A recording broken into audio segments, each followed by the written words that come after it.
dari materi sebelumnya, yaitu siklus makhluk hidup. Sebelumnya kita sudah membahasnya separuh. Apa yang dimaksud dengan siklus makhluk hidup, bagaimana kupu-kupu berubah jadi dari telur menjadi kupu-kupu dewasa. Nah, kali ini kita akan mempelajarinya lebih rinci. Anak-anak, hari ini kita akan belajar tentang siklus makhluk hidup. Coba perhatikan gambar di papan tulis ini. Di sini ada gambar telur, ulat, kepompong, dan kupu-kupu. Dan ini yang disebut dengan siklus kupu-kupu, di mana kupu-kupu sebelum menjadi kupu-kupu dewasa, dia akan berubah menjadi dia sebelumnya menjadi telur. Lalu dari telur berubah menjadi ulat, ulat berubah menjadi kepompong, kepompong berubah menjadi kupu-kupu dewasa. Siklus hidup artinya perubahan dari lahir hingga menjadi dewasa. Adapun apa yang dimaksud dengan siklus makhluk hidup, yaitu siklus hidup artinya perubahan bentuk atau tahapan yang dilalui makhluk hidup dari lahir hingga dewasa. Setiap makhluk hidup yang siklus hidupnya yang berbeda, ada yang melalui perubahan bentuk yang jelas dan juga tidak. Nah, ibu akan bertanya, siapa yang tahu tentang apa? Siapa yang tahu tentang apa yang dimaksud dengan siklus hidup? Saya, Miss. Oke, dia. Jadi siklus makhluk hidup itu dimulai dengan telur hingga menjadi kupu-kupu dewasa.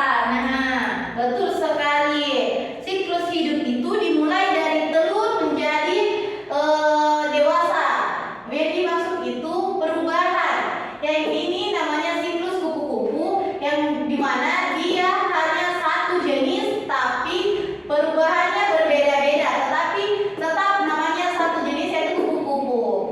Nah, berikutnya siapa yang coba perhatikan gambar di atas.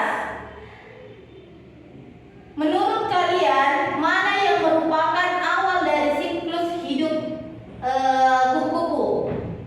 Telur. Telur, betul. Ini telur merupakan siklus hidup kupu-kupu. Karena dari telur dia akan menghasilkan ulat, dan ulat akan menghasilkan kepompong, di mana kepompong akan mengeluarkan kupu-kupu. Kepompong dia berisi kupu-kupu yang akan dari ulat akan berubah menjadi kupu-kupu, di mana dia akan menetas pada waktunya. Berikutnya, menurut kalian, apakah semua hewan mengalami perubahan bentuk seperti kupu-kupu? Mengapa dia bisa berbeda ya? Ada yang tahu mengapa hewan perlu mengalami perubahan seperti kupu-kupu? Ada yang tahu? Karena mengalami Apa semua hewan? pertumbuhan. Pertumbuhan, betul.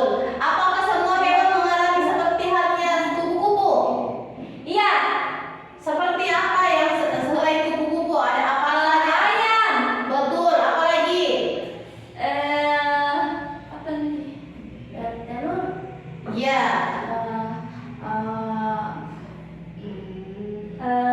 Manusia. Tidak benar. Manusia, betul. Ular. Ular, ya bisa juga. Berikutnya ada kalau tumbuhan, apakah juga punya siklus hidup? Dimulai dari mana ya? Dari biji, bunga, atau daun? Biji. Betul.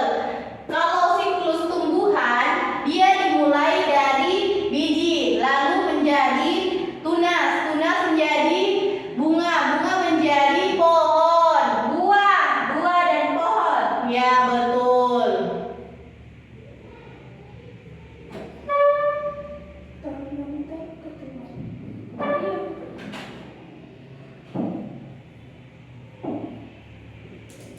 Biji, tunas, POHON, pohon.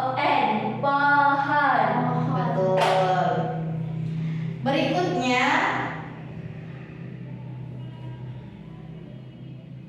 nah, Lia bisa jelaskan tahapan siklus hidup kupu-kupu dari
untuk selanjutnya dari pertanyaan-pertanyaan tadi kita sudah tahu bahwa semua makhluk hidup mengalami tahapan pertumbuhan yang disebut siklus hidup.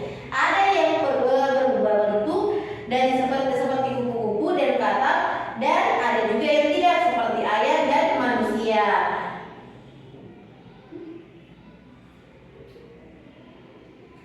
Nah, untuk mengakhiri dari materi kita, ada yang tahu?